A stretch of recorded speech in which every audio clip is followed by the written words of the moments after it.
If either my racer who's racing with me wasn't able to make her own change for shirt size or something like that, and I wanted to make that change. For example, I had a racer email me while we were flying here the other day. She said, hey, I looked at the race results from the other day, and you've got my age down wrong. I'm actually 39, I'm not 42. So I looked her up and I looked in the system, and she had her birth date down as 1972. Yeah, that would put her at the age that we had in the system. We had her at 42 years old in the system. And so, I emailed her back. She's like, no, my birthday's 1975. Okay, well, you're the one who entered it in wrong when you signed up for the event. So I went in and changed her age in the system. That was a pretty easy thing for me to do. There are many things that we can do through this particular feature.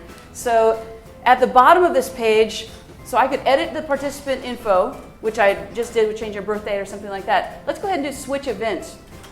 This is now me as the race director, as the owner of this race, saying, okay, Test Bettis contacted me and she wanted to switch out of the 10K into the 5K.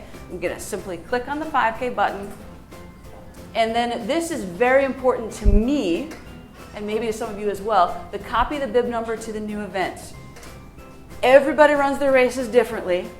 In most of my races, if I've already assigned a bib to someone and Terry is bib number 25, I don't care if I'm switching him in distances, he's still bib number 25. I've labeled him as 25, he's 25 in my system, and I don't want that to go away. So I would check this box to say, I've already labeled him bib number 25, let's keep that number associated with him. In some cases where you're putting a person in a different corral or they're in a completely different start time or something like that, and you wanted to assign them different bibs, then you would uncheck that and you'd have to reassign a bib to that person.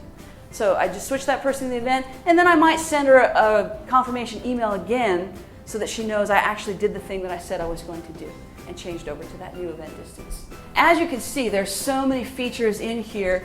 I can take that person out completely. I can issue them a refund if that's something I would choose to do. Lots of things that I can do, but that's where I would find it to manage that participant. And then, of course, for me, I like to assign my bibs and chips using the system. I'm not going to go through that right now. I think there's enough timers in the room, and some of you rely on your timers to take care of that kind of stuff for you. But there are some great options to assign my bibs and chips and those kind of things within the system itself.